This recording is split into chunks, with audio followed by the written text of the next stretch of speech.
NDA में seat sharing के बाद पशुपति पारस ने अपने पद से इस्तीफा दे दिया कैबिनेट मंत्री पद से। और उसके बाद कयास ये लगाए जा रहे थे कि लालू प्रसाद यादव से मुलाकात होगी, शायद महागठबंधन में शामिल हो सकते हैं। इस पूरे मामले पर बातचीत करने के लिए हमारे साथ आरजेडी एमएलसी सुनील सिंह हैं। क्या सर, क्या आप लोग शामिल कर रहे हैं उन्हें अपने साथ? देखिए, जो उनके साथ हादसा हुआ उससे हम लोग को बहुत दुख है। बड़े भाई हैं, तो पहले भी कई बार विधानसभा का चुनाव जीते हैं, लोकसभा का चुनाव जीते हैं, माननीय मंत्री थे अभी केंद्रीय सरकार में, और गद्दारी करके जिस तरह से वो दूसरे पार्टी में गए, पूरे लोकसभा मतलब सांसद को तोड़ते हुए, तो देखिए रोपा पेड़ बबूल का तो आम कहाँ से होए। और आप जानते हैं कि जो भी जदयू पार्टी हो, भाजपा पार्टी हो, ये मतलब निकल गया तो पहचानते नहीं। हमें लगता है कि उनको भी इस चीज़ का एहसास हुआ होगा कि आज के डेट में उनके पास उनके स्वजातीय का वोट नहीं है, इसलिए उनके साथ ऐसा हादसा हुआ। देखिए, दूसरी बात है जो आपने कहा कि हमारे पार्टी में आ रहे हैं कि नहीं आ रहे हैं, तो देखिए एकदम सीधा सा बात है। ये मेरा व्यक्तिगत जो मेरा व्यू है, यह हम आपको बता रहे हैं, ये पार्टी का कोई इंटरव्यू मत मानिए। देखिए, इस तरह के जो फूका हुआ कारतूस हो या फ्यूज़ बल्ब हो, जिनका कोई अहमियत नहीं अब समाज में रह गया, कभी समाज के लिए उन्होंने उत्थान के लिए कोई कार्य नहीं किया, बिहार के डेवलपमेंट में उनकी कोई भूमिका नहीं रही, और वैसे व्यक्ति को राष्ट्रीय जनता दल क्यों अपने में मिलाना चाहेगा। और आप भी जानते हैं कि राष्ट्रीय जनता दल के पास ही इतने सीनियर लीडर हैं कि जिनको एडजस्टमेंट करना काफ़ी मुश्किल हो जाता है। और इसी के लिए आज जो बैठक हुई राष्ट्रीय कार्यकारिणी और राज्य कार्यकारिणी का, तो उसमें हम लोगों ने अपने राष्ट्रीय अध्यक्ष महोदय आदरणीय लालू प्रसाद जी को अधिकृत कर दिया कि आप जो निर्णय लीजिए वो सर्वोपरि है, हम सिरोधार्य है।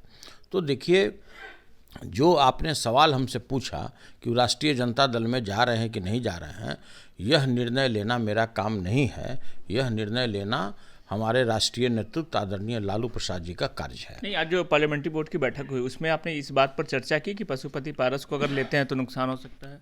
देखिए, यह बात वो स्वयं भी समझ रहे हैं। ऐसा नहीं है कि जो इस देश में 3 प्रधानमंत्री बनाए हों उनको कोई चीज़ बताने की ज़रूरत है क्या?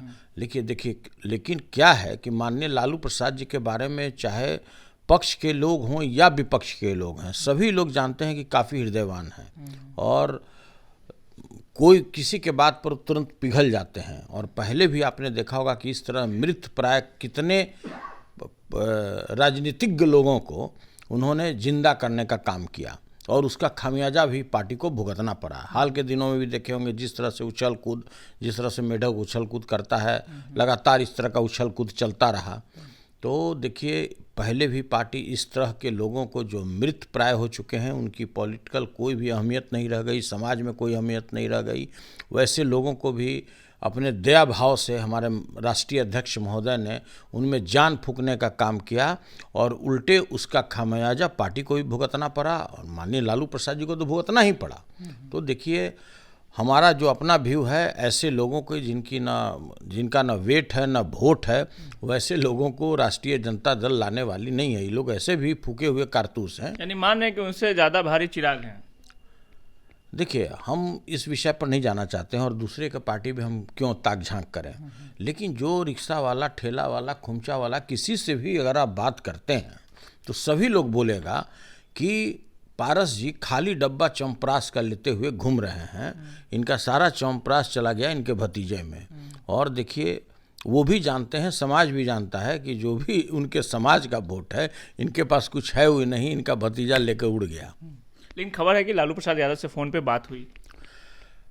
दुश्मन से दुश्मन व्यक्ति भी जो उनके खिलाफ में, विरुद्ध में न जाना कितने असंसदीय भाषा का भी प्रयोग किया होगा, वो भी अगर माननीय लालू प्रसाद जी से बात करना चाहेगा तो वो आराम से बात करेंगे, उसको चाय भी पिलाएंगे, पानी भी पिलाएंगे। यही तो लालू यादव बात हुई। यही तो भाई बात है कि इस धरती पे लालू यादव एक ही है।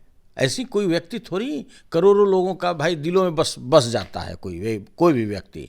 तो देखिए जो लालू जी हैं, कोई दूसरा इस देश में कोई ऐसा पॉलिटिशियन नहीं है कि आप लाख गाली देते रहें, लाख उनका आलोचना करते रहें, और जब आप मुसीबत में पड़िएगा तो निश्चित रूप से ये चाहते हैं कि उसको खींच करके कुछ ऊपर लाया जाए। तो यह भी केवल एक लालू प्रसाद हैं। लेकिन जो अभी की परिस्थितियां हैं, हमने क्या बोला कि हमारे पार्टी में ही इतने वरिष्ठ लीडर हैं कि जिनको एडजस्टमेंट करना काफ़ी कठिन होता है। हमारे लीडर तेजस्वी यादव जी को कहाँ ये सब फूका हुआ कारतूस और फ्यूज बल को ला करके हम बटोरे हैं। लेकिन जैसे ही उन्होंने मंत्री पद से इस्तीफा दिया, तेज प्रताप यादव का बयान आया, उन्होंने स्वागत किया उनका। देखिए हम क्या बोले, मेरा व्यक्तिगत बयान है, पार्टी का बयान नहीं है। अब आप उस चीज़ को अगर हमको दोहराना चाहिएगा कि तेज प्रताप जी भी उतना ही दयालु हैं जितना लालू प्रसाद जी हैं। अब बोलिए आगे क्या बोलते हैं। वो भी, उनके अंदर में भी दया भाव है। वो देख रहे हैं कि इसको दूध की मक्खी की तरह जब किसी पार्टी ने बिक दिया, इसको यूज़ करके लीको फेको कर दिया। लीको फेको समझते हैं ना, तो वन टाइम वाला जो लीको फेको होता है उस तरह से इनको यूज़ करके फेंक दिया। फिर भी उस व्यक्ति में देखिए कितना दयावान है तेज प्रताप बाबू, कि वो कहे कि भाई फिर भी अगर आते हैं तो स्वागत है। तो भाई इनको अगर तनिक भी ग्रान हो अगर पारस जी को, तो पुराना अपना रिकॉर्ड निकाल लें कि उन्होंने लालू प्रसाद जी के बारे में, पूरे परिवार के बारे में, राष्ट्रीय जनता के दल के बारे में उन्होंने क्या क्या शब्द का इस्तेमाल किया। वो खुद अगर अपनी बात को सुन लेंगे और तनिक भी उनमें गैरत होगा तो किसी भी पार्टी में नहीं जाना चाहेंगे, वो जाकर के गाँव में खेती कराएंगे। अगर मान लीजिए लालू प्रसाद यादव, आप ही कहते हैं काफ़ी दयावान है लालू प्रसाद यादव, अगर पशुपति पारस को महागठबंधन में शामिल करते हैं तो आपको परेशानी तो नहीं होगी? देखिए ऐसा है कि जब हम लोगों ने अधिकृत कर दिया अपने राष्ट्रीय अध्यक्ष जी को कि आपका जो भी निर्णय होगा वो शिरोधार्य होगा, हम ही नहीं, पार्टी के प्रत्येक व्यक्ति 100 में 100 लोगों ने उनको अधिकृत कर दिया, तो जो निर्णय लेंगे अच्छे के लिए लेंगे। और आप भी जानते हैं बॉस इज ऑलवेज राइट, जो भी करेंगे अच्छे के लिए करेंगे। चलिए धन्यवाद। तो ये थे सुनील सिंह जो साफ तौर पे कह रहे हैं कि जो पशुपति पारस हैं वो फूके हुए कारतूस हैं, खाली च्यवनप्राश का डब्बा लेकर घूम रहे हैं। लालू प्रसाद यादव भी समझते हैं कि उनको क्या निर्णय लेना है, और पूरा निर्णय लालू प्रसाद यादव के हाथ में है कि आगे वो क्या करते हैं। सुजीत कुमार, बिहार तक, पटना।